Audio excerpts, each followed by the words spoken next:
Has your Google business profile recently taken a complete nosedive when it comes to rankings?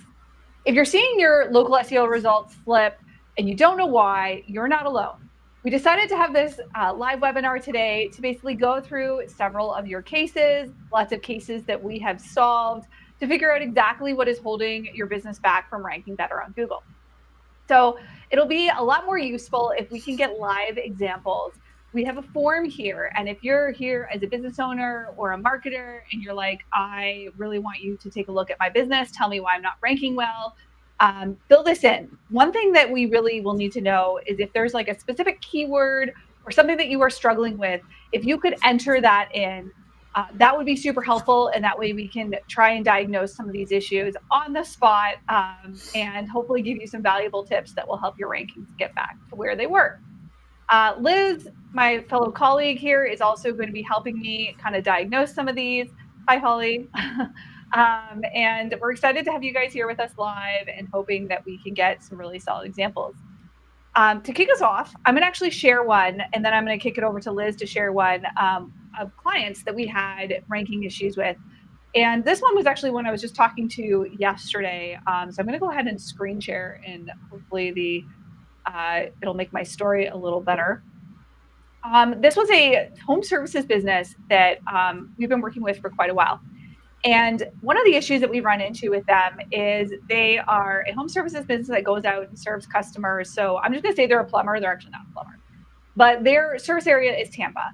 And they actually have an office located in Tampa, but it's not actually in Tampa.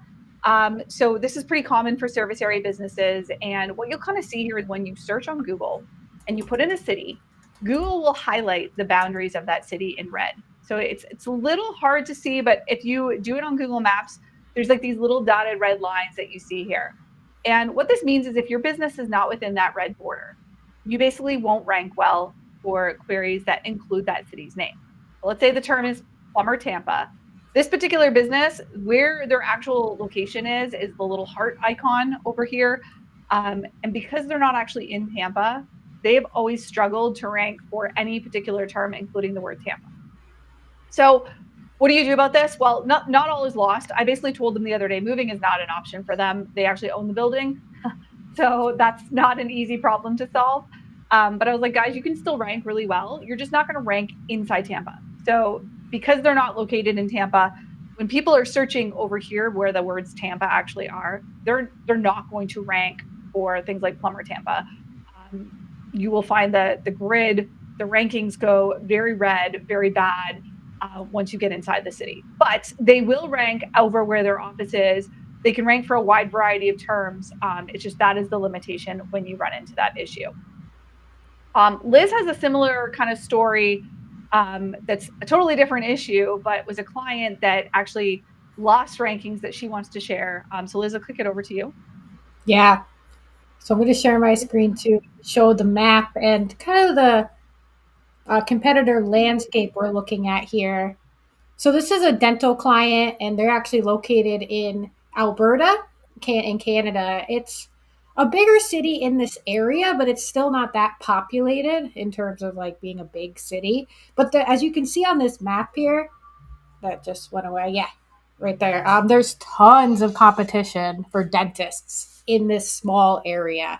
So our client has been a dentist in this area for around 20 years. They're actually one of the oldest dentists in this area. Yet you can see that a lot of these other dentists here have also been around a while because they have a ton of reviews. So it's a pretty competitive area that they're in when it comes to dental services and ranking for competitive terms like dentist Grand Prairie. And Richard, if you can pull up the ranking screenshot now,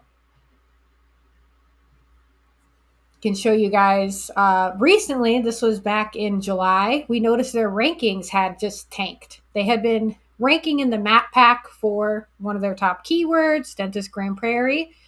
And once the screenshot shows up, you can see just how bad they fell in just a month's time for this particular term. And when we reviewed like the account, the listing, and the website to see maybe what had happened, we had noticed that their review count the number of reviews they were getting in a month had actually slipped. and their competitors had not stopped getting reviews in this month. So our client had gotten around 2 or 3 reviews in a month. A majority of their competition was getting 15 plus reviews in the same time frame. So they just fell out of the map pack in favor of businesses that were getting more consistent reviews. So we are working with the client now to kind of kick up that review game, but identifying that the other competitors had just really outdone them in reviews helped us see like why they dropped out of the map pack so suddenly as well. Yeah, I'm starting to see that review volume is becoming more and more of a ranking factor. So this is a trend that I've kind of noticed over the last year or so. We are hopefully going to actually show you is it some examples of like the metrics that you want to look for when it comes to review volume. So we have a pretty nifty tool that we'll demo here, and we got our first submission actually. So we'll kick that over there. Before I look at that submission, so we're going to look at a used auto car place in New Jersey. So that's the first one we will pull up there. And Liz, I've already preloaded it into Local Falcon and then also ran the report in Places Scout so that we can look at the review volume. We have a couple questions here, so I'll take those since they were related to the first cases. Tim wants to know, for the one that I was talking about, would we switch the primary keyword? Would you still go with plumbers? I mean, yeah, you would not switch the primary keyword. If plumbing is the main thing that you get business from, you still want to rank for that, even if the location you're ranking in is not your ideal market. Now, if you really need to rank in Tampa, like if that is detrimental to your business if you don't rank there, you have to have a location there. Like that is kind of a deal breaker. Like it's not something that you can really overlook. In this case, the guy I was talking to was totally fine with ranking in the suburbs. Like that was not a deal breaker for him. And frankly, you can get lots of traffic in that area. So I would certainly still continue to focus on the primary category. We have a good question here. Sorry, this isn't a question, this is a comment. Stephen says that they moved from a suburb now into the main city, and I've definitely seen an uptick. That is 100% what I would expect is for you to get an uptick. We had a locksmith client do this. They moved closer to the city center. Not only did all the rankings go up, but their call volume obviously went up as well. So as stupid of a ranking factor as it is, it's still a huge one when it comes to local search. Holly, for the one that I was looking into, they didn't have a drop off. They just never ranked. Like it was like a struggle to ever rank there. In Liz's case, what was the drop off for the dentist? Like I know the rankings fell off. Yeah. Oh, so yeah, and Holly has another good question or comment there too. She said it looks like a negative attack, not a review problem. So previous to this, we actually worked with the client to improve their map rankings by having them get more reviews. So they were teetering outside of the map pack previous to being like number 1 and 2 across the board. And once we worked with them to get more reviews, I think they got like 60 in a month. And that was more on par with what the competition is doing, a little above par than what they were doing. We saw rankings improve like pretty much right away once we started getting a steady flow of reviews going for about 2 months. And right when they stopped those review gathering efforts, that's when we noticed rankings went back down. So we have seen that up and down in terms of like them ranking in the map pack, and we're correlating it more or less to the review gathering efforts on their end. Like if they're not getting new reviews, we notice they're not able to be in the map pack at all. So the first site that we had submitted here that we'll pull up is njstateauto.com. So Liz, I'm going to get you to pull up their Google business profile, and I'll go ahead and put the website here. We'll put it in the chat so everybody can follow along if needed. I'm just going to pull up a ranking report. Do you want to just look over their business profile and see if there's anything that stands out to you? Yeah, absolutely. Let me pull it up here. So New Jersey. It's called New Jersey State Auto. Yeah.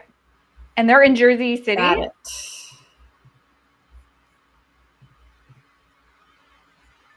Looks like they do used car sales. Great. All right. So I have the listing up here.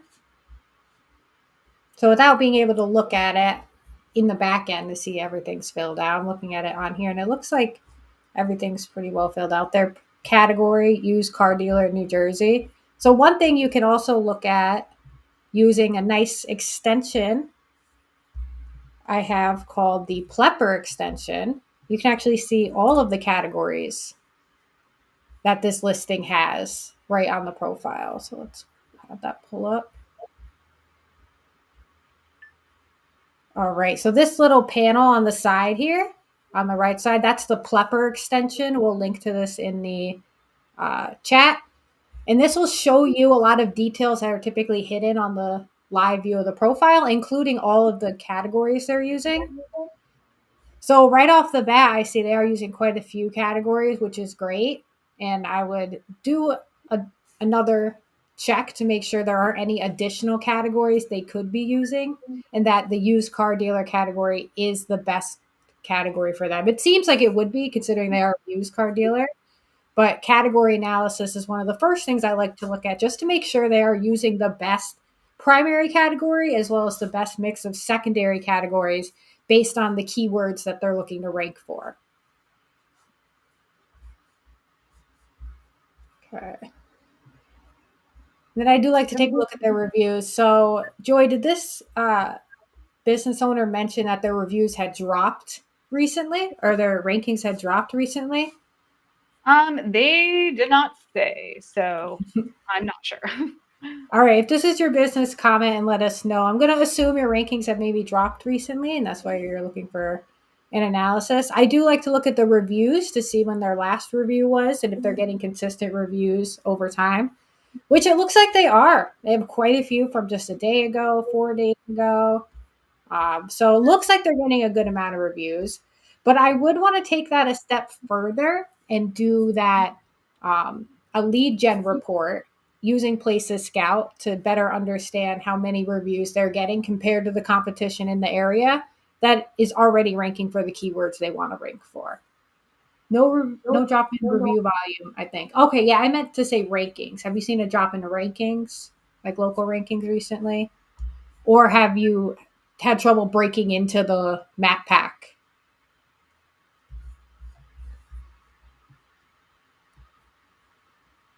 Oh, great. So yeah, Joy, if you want, I can run a quick lead gen report to see what their reviews are looking like compared to the competition. Yeah, so I already ran it, so it should be ready to good. go. I'm going to pull up the rankings just to see how well they rank. I'm just waiting for the local Falcon report to stop running. So it is almost done. And then what Liz is going to do is she's going to just basically look at how competitors are doing when it comes to like review volume and basically what you need to, how much review volume you need to have in order to actually compete with them. So we have actually a tool that'll spit out a number. Let me just rerun this ranking report. Sorry, these things do not scan fast enough for me to get them to do it live. So that is what we the were trick. Yeah, we're looking for used cars for sale as the primary keyword. I will just open up my browser here and see if I can do it this way. Jersey City, Jersey. Let's do used cars for sale, and then I'll share my screen. Okay, great. I'm having the tool pull up right now. The review tool. Here's the screen share.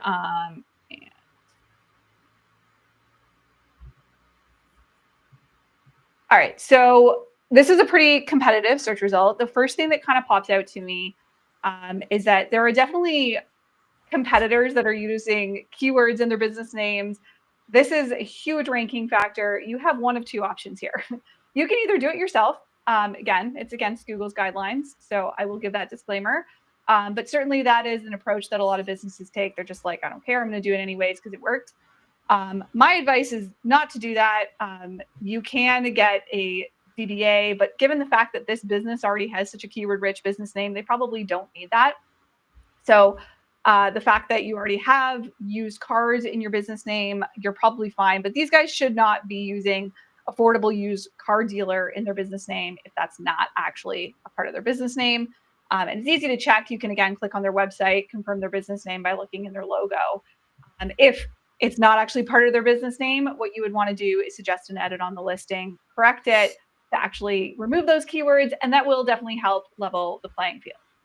Now, the only thing I can see that's probably detrimental to your business is the fact that you don't actually have what we call a unique identifier in your business name.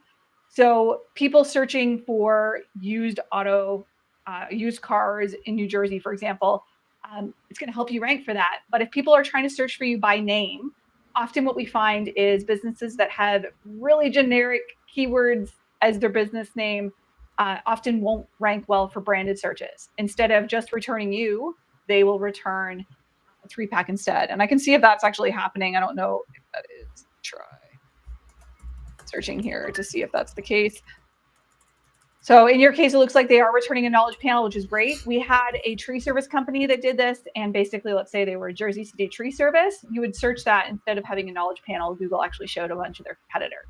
So that is a risk to having such a generic business name. Usually what we tell our clients is to always have at least one word that's like a unique identifier. So if your last name is Hawkins, be like Hawkins, New Jersey State Auto, used cars, whatever. So that's what I mean by that. Now this shows you guys ranking second, which isn't too bad. I think the report might be done. So let me see if I can pull this over. Yeah, I'm waiting for the lead gen report to run still. Yeah, it's taking longer. All right, it's done. All right. So this is basically how you guys are ranking in comparison to everyone else. So we often like to see who's currently leading in the market. You guys are literally leading in the market for this particular term. So good job. So I wouldn't necessarily say that you're having major ranking issues or anything. As you'll see where you start to fall off, where it becomes red, that's usually where you're not going to rank well there unless you get a second location. So I'd be surprised if you ever ranked in like Newark, for example. It's too far away. Where you likely can improve is the 4s. So again, looking at these ones here, you're 4th. The people that outrank you, what I would look to see is, do they actually have locations in that city? If the answer is no, then you stand a chance at outranking them. But honestly, you're doing pretty good from this perspective here. Like this metric that we call solve gives you an idea of how much of the market share you currently have, and you're higher than anybody else on the list. So if I look at the number 2 business, these guys, they are actually doing worse than you. So I'd say you're actually doing a pretty good job. I'm not sure you actually have a ranking problem for this keyword. Liz, did you get the review report to pull up? It is still loading. It's still loading. Okay. Yes. So while Liz is working on that, I can open up the website and I'll just take a look at that. Pull that over on here. So definitely from a usability standpoint, I would say there's definitely some things I would improve on the website. Like I would try and use a consistent font size and color. Again, that's not at all going to help with your rankings, but we'll definitely get a better user experience. And the homepage is just a little busy.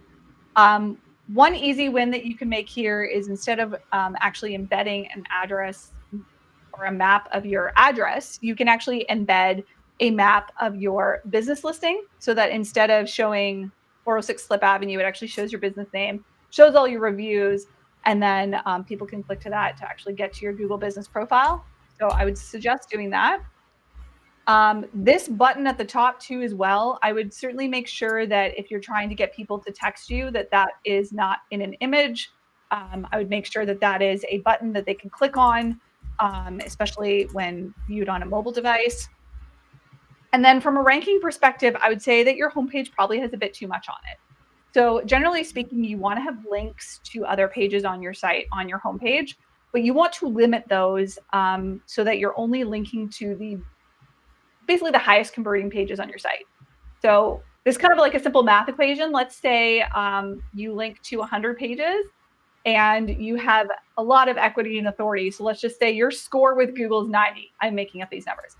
If you link to 100 pages, you are taking 90 and you're dividing it by 100.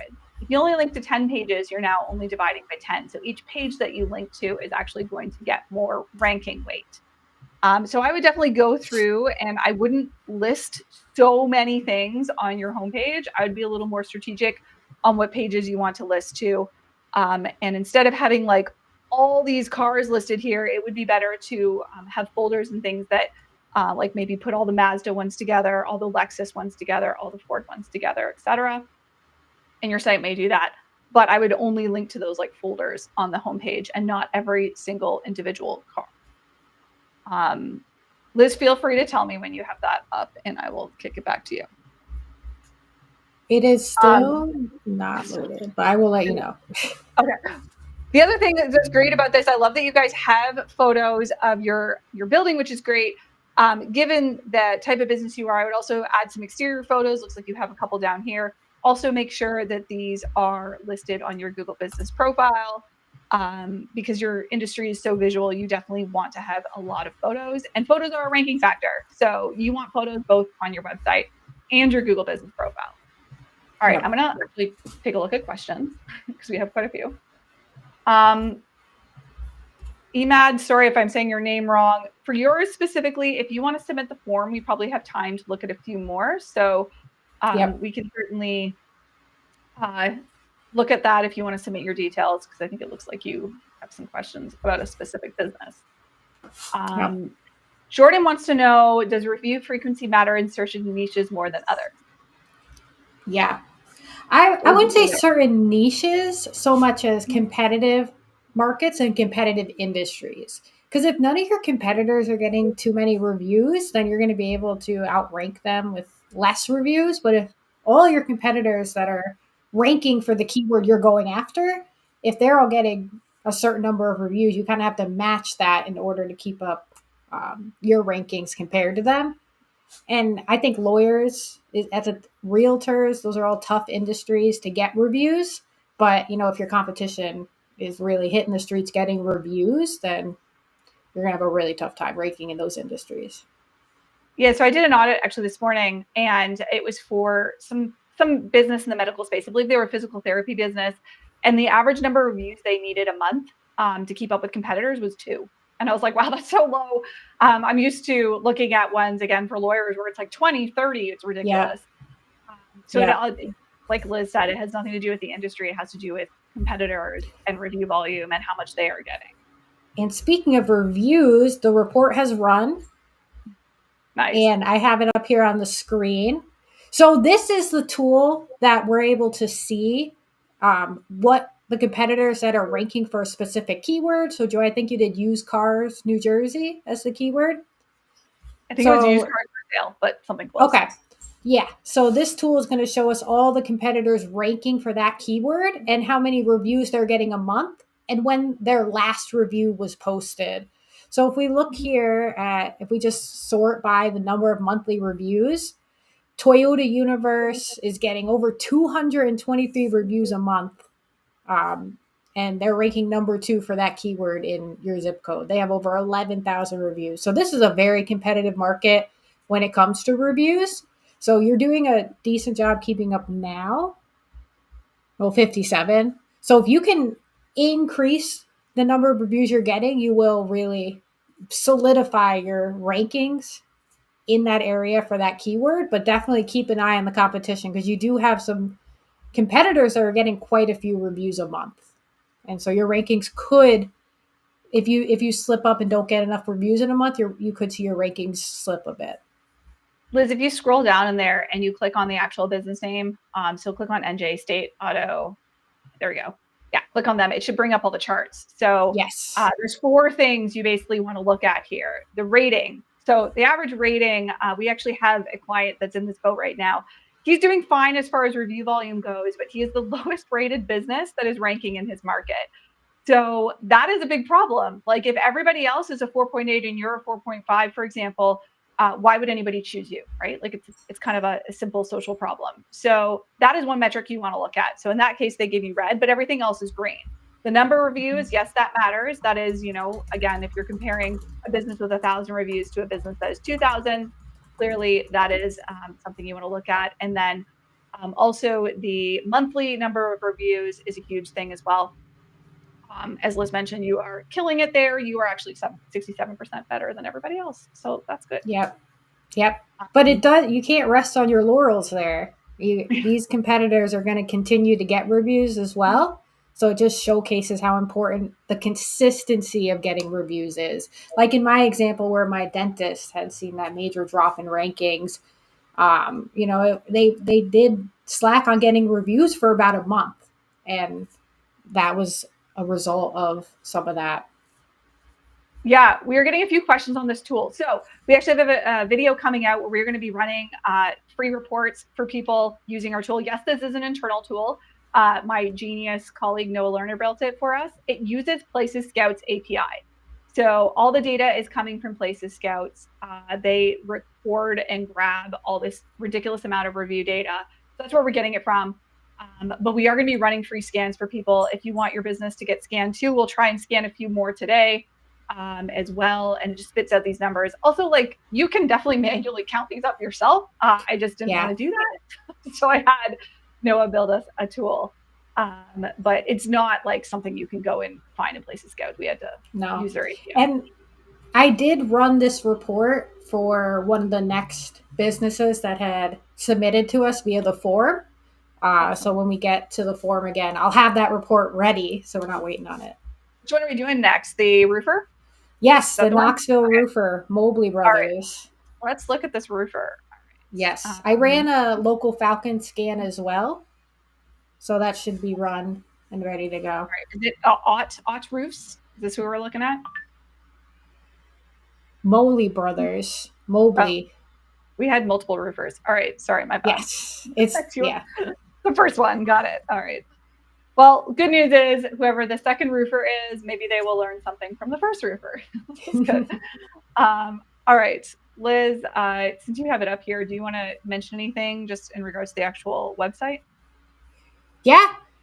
So the actual website, it's again a couple little user experience things. The header here is huge, and in the first view panel here, you can't really see any of the content. So Joy, if you scroll down some more, you can see just how large it is.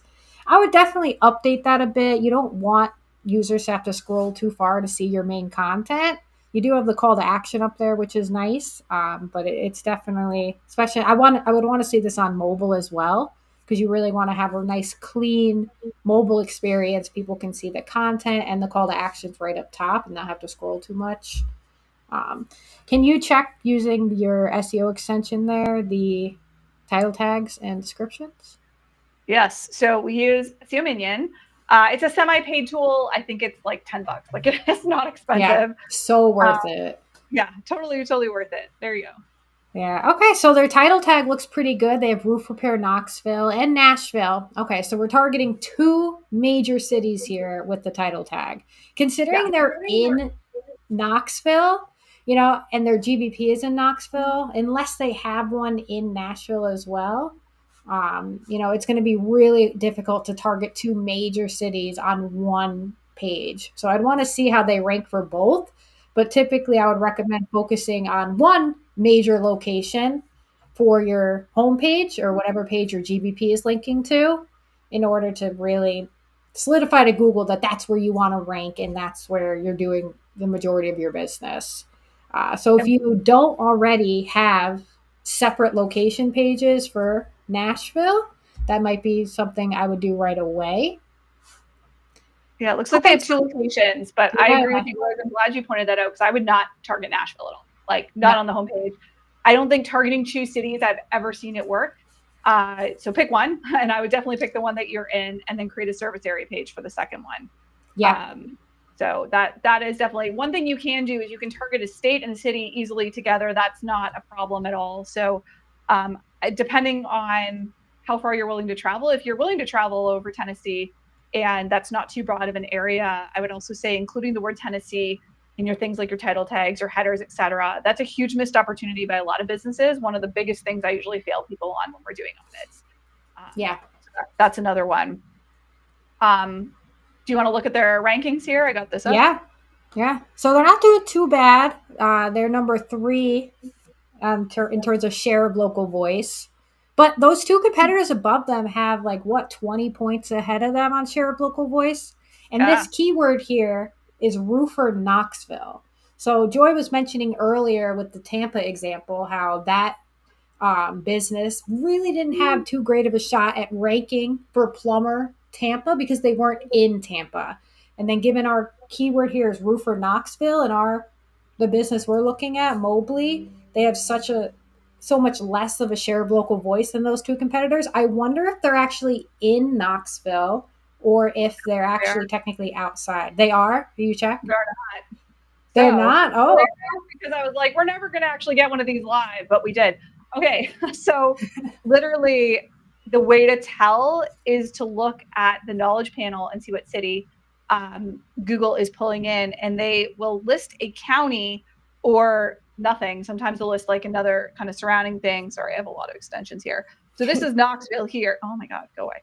This is Knoxville here, and they're way out here. And then if I do the same type of thing, I'm not going to be able to get it together. But if I look at the border of Knoxville, use your memory, they were not inside that red border. They're outside the red border. That is going to hurt their rankings for Knoxville keywords. Yeah, absolutely.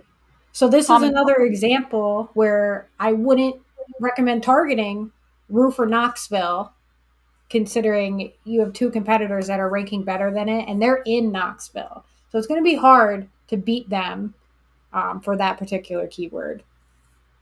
Well, you'll notice the grid turns red, right? As they get close to Knoxville, the grid turns completely red. Yeah. That is the issue. They could rank for roofer Knoxville outside, like where they are over in the suburbs there, and that's not a problem. But these guys, Barnett Roofing, I would assume they are actually located inside the city borders of Knoxville. You'll see that they're green for the entire thing. So this is like a really important distinction to make here. That versus this whole thing is green because they're inside the city limits. Whereas when you're not inside the city limits, you are limited to the general area that you're in, which is really unfortunate. But as a roofer, I don't know if this location is your home or something, but you actually have, I think, it's easier to solve as a problem for a service area business than it is for like a dentist. Like telling a dentist to move, like good luck.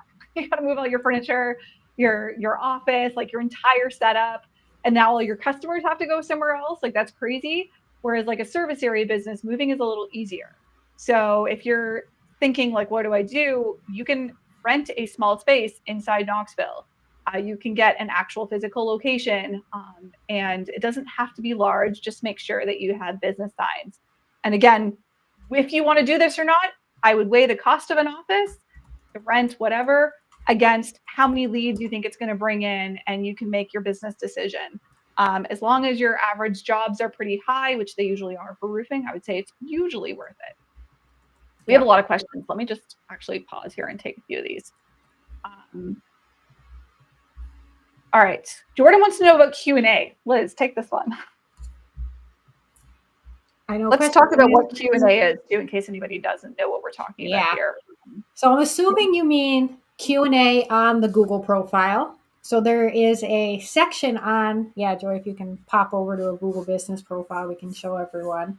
There's a section on Google Business Profile where users can add questions, and then you as the business owner or anyone on the web can answer those questions. They don't have any here. Okay. There they are. We got one. Sorry. They're still on maps. They're just not on search very well. Here you go. Yeah. These ones here. So whether they move the needle or not really depends on, if people actually use and engage with them, because we know the more people engage and click on a Google profile, it's going to give positive ranking signals to Google because it's being interacted with. So in that regard, if people interact with this and actually, use it to get answers to their questions, then it could help move the needle a bit. But we haven't seen any indication through testing that actually adding questions yourself and then seeding the answers, like it seems this business here is doing, actually helps improve rankings for the keywords you're trying to target in the Q&A. So it looked like they had questions about metal roofing. They had questions about roof replacement, probably targeting those keywords. There's better ways to target those keywords to improve map rankings than adding question and answer. Yeah, I would not spend time on that. I'm going to be a little more blunt. Sorry, Liz is like the nicer of the two of us. I wouldn't spend time on this at all. Like I would save your time and energy for something else. It's never something I've been able to tie to ranking. And also like, it's so hidden. It's so hard to find. Google keeps removing it from certain places, so you can't even get it on Google search anymore. So yeah, and I'm going to say the same thing for this question for Google Posts. Also, save your time and effort, do something else. Honestly, you will get further blogging and adding content than you will adding Google Posts. I've never been able to actually measure any type of ROI from spending time on posts unless you are retail. I will say that, like, if you're Domino's Pizza or something like that, and you have specials and things like that that are actually coupons, then I think there's a case to be made for spending a few minutes to put out a post. Other than that, I'm not one of those SEOs that's like on the post hype train. I don't know. I just don't get it. Nobody can ever answer to me like, how much business did you get from that post? And since they don't really impact ranking, I don't understand what the point is. Maybe someone can tell me what the point of posts is. I don't know. Yep. Here's a question. If there are more than 5 competitors in a particular area, do only review counts and quality act as a main prominence factor? Yeah. So, I mean, I guess recency is what he's asking. Like, does recency matter as much because there's only 5 of you? Yeah. Do only review counts and quality act as the main prominence factor? I would say there are other factors because there's more than 5 competitors. Someone's going to be out of the map pack. So deciding who's in that map pack, I think, can definitely come down to more than just reviews. And we've definitely seen that to be the case, especially in competitive markets where everyone's getting a decent number of reviews, staying competitive. There are other factors Google has to look at to rank, and they look at the business website, like Joy mentioned earlier, keywords in the business name, things like that, to give the signals that this business deserves to rank above another business for that keyword. So yeah. And I again, I may have misunderstood the question, but recency is how frequently you were getting reviews, like how many you've gotten in the last 30 days, for example. That is the primary review factor I've seen increase in the last couple of years. So it's always mattered to a degree, but we are seeing it matter more and more as the years go on. Tim had a question here. What settings are you using to pull from that location? So I have a Chrome extension that is called GS Location Changer. To be honest, unless you're in marketing, you probably don't need to worry about this at all. So if you're a small business owner listening, this is probably a little nerdy, but it allows me to like say I'm in Jersey City because I'm not in Jersey City. So that is a location kind of thing that makes it look like I am. So that way Google will actually show me businesses in that area. Right. So for the marketers out there, it's really useful and it's free. Yeah. I was able to run, sorry, Joy. But I was able to run the lead gen report for Mobley Brothers, if you want me to share that real quick, because it does show that they could use more reviews. Oh, sweet. Go ahead. Yes. So real quick, back to Mobley Brothers, our roofers in Knoxville that we had determined, they're outside of Knoxville, so they're not ranking as well for Knoxville keywords, or inside Knoxville as they could. But another thing kind of holding them back is the reviews. So Barnett Roofing, if you'll remember, that was the #1 business ranking for Roofer Knoxville.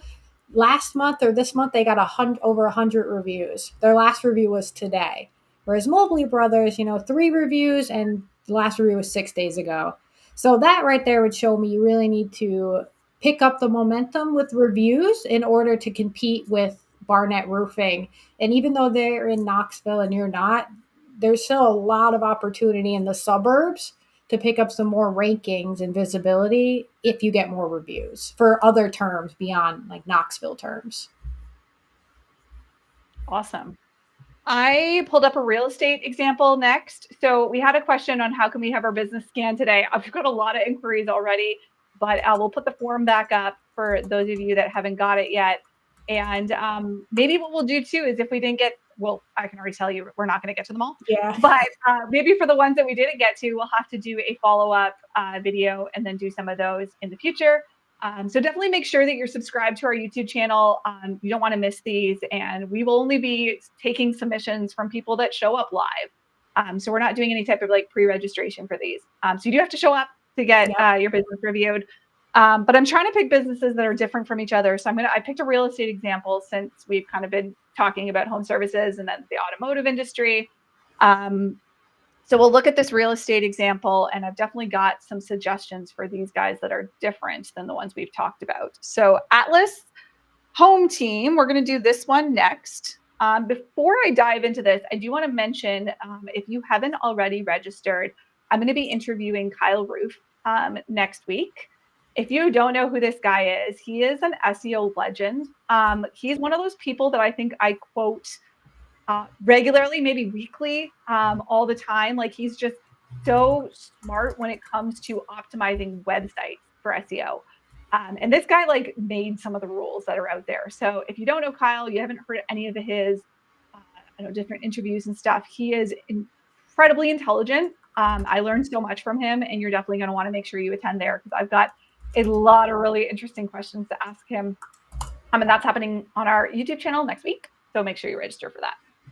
All right, I will go back to screen sharing.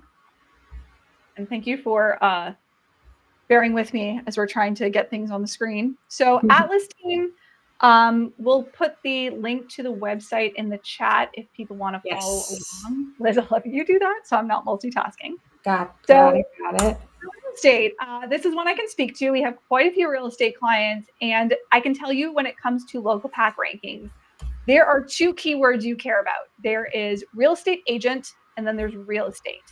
Unfortunately, things like homes for sale, which is one of the highest search keywords in real estate, the crappy thing about it is, one, there's not usually any local packs. So usually you will not get local results. What we're talking about here is, this lovely map section where as a small business, you get featured. There isn't that for homes for sale. You're competing with huge giant sites like homes.com, realtor.com, et cetera. So it's a lot tougher to get traffic from those keywords. So usually for real estate agents, I would say when it comes to local pack rankings, you are going to really want to care about real estate agent plus your city, and then realtor, and then real estate plus your city. Now, the interesting thing about real estate plus your city, which is something that has changed in the last few years, is depending on the city. We'll see what this one shows. So you'll find, like, this is pretty typical. We'll get a bunch of organic listings, of course, ads. There you got Realtor and Zillow.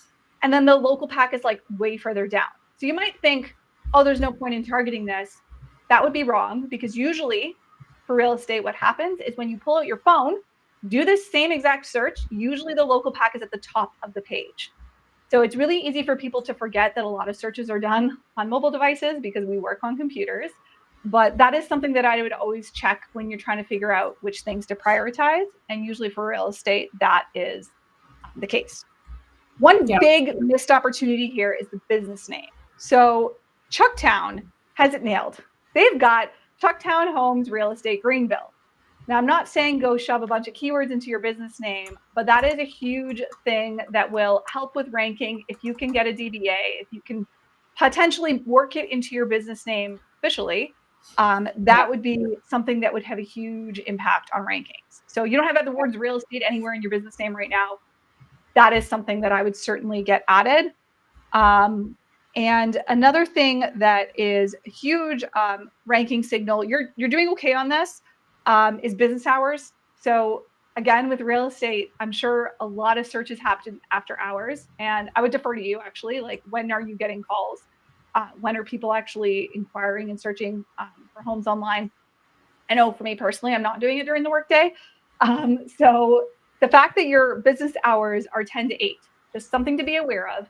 If somebody searches at 8:15 or in the morning, both before 10, they are not likely going to find you at all, because Google will basically prioritize businesses that are open. So most realtors I know operate on their cell phones. They take calls all the time. I'm not sure if that's the case for you, but if you are willing to take calls after hours or get an after hours answering service, that is a really quick way to increase your rankings during those times that happen after your physical office is closed. So those are two things that really stuck out to me just off the get-go. Yeah, and I saw a couple things on the website too, if you want to pop over there. Yeah, why don't I get you to share? That way you're not telling me. And I just ran a ranking report as well as the lead report for them too, so we can see how well they're ranking in a moment. Yeah, let me share my screen.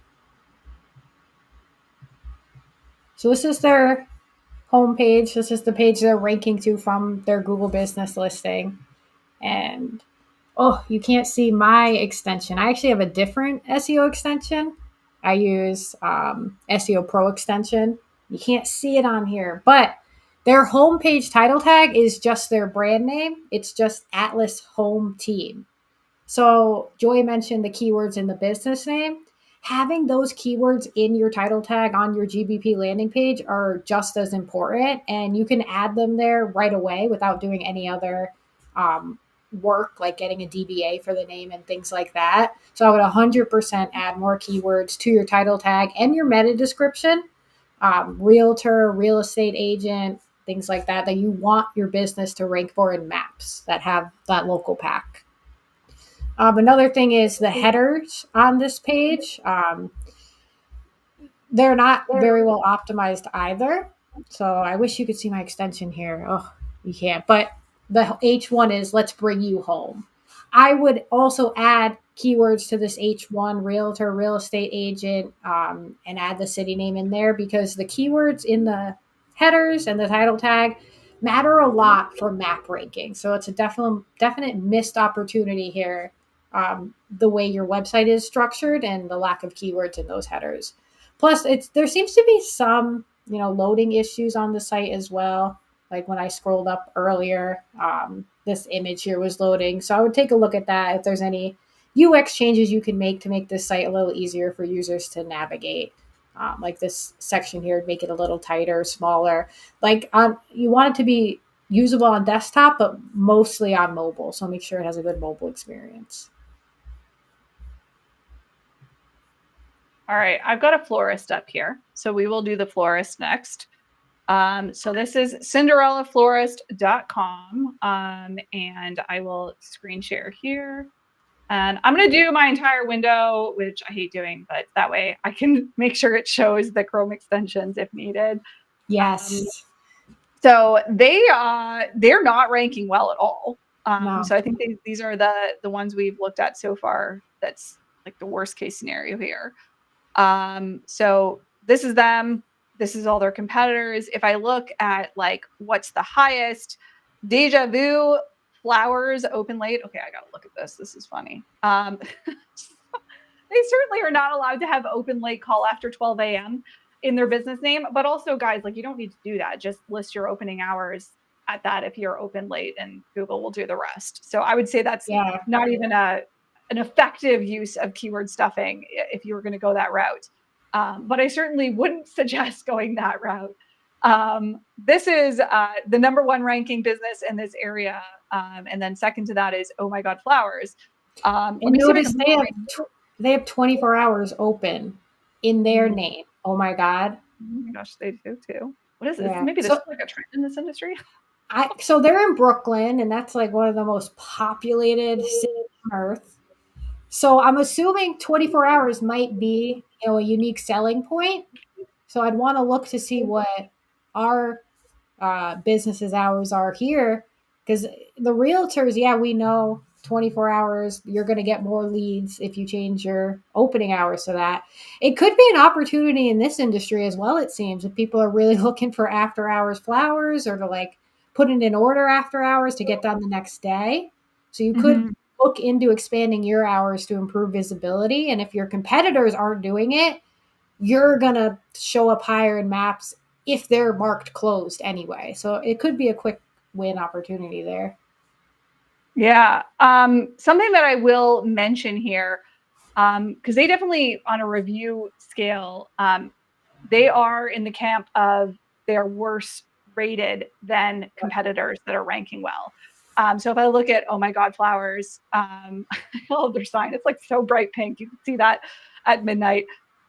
They have an average rating of 4.9, and then Deja Vu, who is first, has an average rating of 4.8, and then these guys have an average rating of 4.1. So my best tip for you, if you are struggling to get reviews, maybe you're not asking people enough, because again, volume wise, we didn't do the full scan for the tool, and I doubt we will be able to have time to do that. I actually have it up. I did the scan for this business. All right, so I'll leave that to Liz then. But definitely one tip while she pulls that up, and Liz, feel free to, you can take over the screen sharing. The biggest tip I have for business owners when they're like, how do I get more reviews? Because I think I saw a question on here that was around tools. And yes, you certainly can get a tool. I usually recommend GatherUp. However, the most effective thing you can do is actually incentivize your employees. And this will work really well in retail because you have, employees at the front desk, et cetera, as they're taking orders and stuff. Essentially what you want to do is you want to create an incentivizing system so that if your employees are mentioned in the reviews by name, you give them some type of bonus. So let's say, for example, you have a lottery and every Friday you pull a gift card and they could win. And then the number of entries they get is based on how many reviews that they got from customers that week. That's a perfectly legitimate way to get more reviews. The idea is you want to get buy-in from the employees that are actually talking to the customers and give them a reason to care so that they ask. And I've had waitresses do this at restaurants. They'll be like, hey, my boss will help me if you leave me a review. And I'm like, oh, like you just took great care of me. Of course, I'm going to leave you a review. So it kind of preys on people's, willingness to do favors. And they're a lot more likely to do that for an employee of yours who they've met than some faceless company or owner. Yeah. Yep. And this business is going to need to get reviews. So I have the review report pulled up here. They're actually not on it because, as we saw in the previous scan, they're not ranking well, if at all, for the term I used here, which is Florist Brooklyn. So they're not in this report. The best competitor here is getting about 22 a month, but the rest are less than 10. So you actually have a shot here of like really improving your rankings from review power alone. Because if you can get more than 10 reviews a month, you're going to be outdoing a majority of your competition. But I did see here on the listing itself that unfortunately their last review was 5 months ago. So that's a clear indicator to Google that you possibly aren't even doing business anymore in that area. And they wouldn't want to show you because there are other businesses doing the same florist services that are clearly still serving customers in the area. So I would give you the homework to get some more reviews and see if that helps your rankings at all. Yeah, we've got a lot of really good questions. I want to take a few of these. So this guy wants to know, we have a client that has 4 Google business profiles, but they're in a niche that hardly gets reviews. What do we suggest? Liz, what would you say to that one? I'd want to know the niche because I know for things like financial advisors and some financial industries, they're actually not allowed to get reviews. It's You're not allowed to solicit at all. So we did have a financial advisor once that had no Google reviews because they weren't allowed to get them by their brokerage. So if that's the case, which hopefully it's not, hopefully your competition isn't getting a lot of reviews and then you can just get a couple and you'll outdo them. But if you're in a niche that is allowed to ask for reviews and you've gone down the route of asking your employees and incentivizing them to get more reviews, you can branch out into like non-customer business partnerships that you may have as a business. So say you're in a building that has a landlord and you have a really good relationship with the landlord. Your business has been there for a while. You could ask them, the landlord, to leave you a review about how the business is as a tenant. That would count as a legitimate type of review you can get. And then kind of be creative with other business partnerships you've had, like other business friends that have had good relationships with you as in a business capacity. They can all leave reviews as well, which may help get that count up a little bit.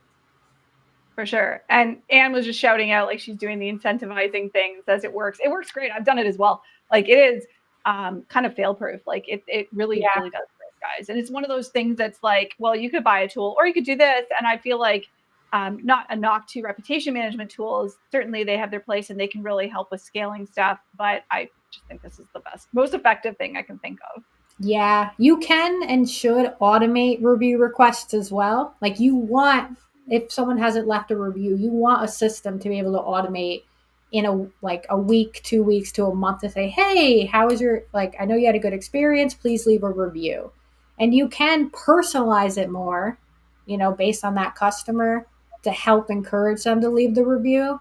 But if they don't leave a review right away, it shouldn't be the end of it. You should have a system to follow up because really you want every customer, every job you do to end with a review. Like if you've done great work, you want to be able to take advantage of that and with your Google profile. For sure. Okay, I'm going to try and get through as many of these questions as we can before this is done. I will say we got so many entries. We are definitely going to do another one of these. So what I will do is I will start off next time with one of the entries we didn't get to today. How do you know when these are coming? There's two ways. Subscribe to our YouTube channel, and second, our newsletter, sterlingsky.ca. You go there, you can easily subscribe to our newsletter. Trust me, we will tell you when we are doing these. We try to do a few a month, usually two. Sorry, I shouldn't say a few. And yeah, we will be doing another audit one, and we'll start with the ones we didn't get to. All right, this question's about links. Now, we haven't talked about links at all, which is kind of interesting, and I'll explain why. Links are not usually the culprit for ranking increases or declines when it comes to local pack ranking. They absolutely are when it comes to organic traffic, and I have talked about and presented on clients of ours that, for example, bought tons of links from pretty shady link providers and then got nailed by algorithm updates. We have not really talked about algorithm updates at all because they're not usually responsible for local pack ranking increases and decreases. But certainly if you're like, you just lost a massive chunk of traffic, that could be a link building related issue for sure. So I don't want to discount links. Links are super, super important when it comes to organic and traffic in general. Here's a question I'll throw at you, Liz. How important is it to have keywords in your review? Oh, your dog wants to say hi. Yeah, and my dog has something to say about that.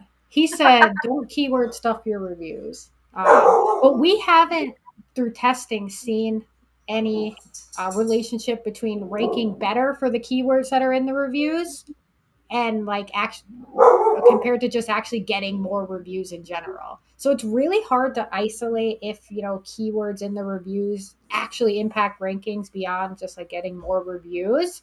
But that said, I have seen, and this is anecdotal, but I have seen recently Google added an AI feature to reviews. And you can actually search through the reviews and ask it questions to be like, oh, do they offer gluten-free food? Do they offer this service? Do they have free estimates? And Google is scanning the reviews to see if they can answer your question based on what the reviews say. So although we don't know for sure if review keywords in the review responses, I just saw the word response, by the way. I was thinking of keywords in the review, but both are the same for this answer. We don't know for sure, but it doesn't hurt because it's giving more information about the services you did, and you're helping or you're responding in a way that like lets the person know you remember the service you did for them. So I wouldn't not add keywords into it, but it's not a way to improve your rankings for that specific keyword necessarily. I will tell you, I've had people that sell reviews. Trust me, I don't suggest you do that, but I like seeing what these people say. And they say that it does matter having keywords in your reviews because, again, they're selling them and they're shoving tons of keywords in there and they're watching what happens.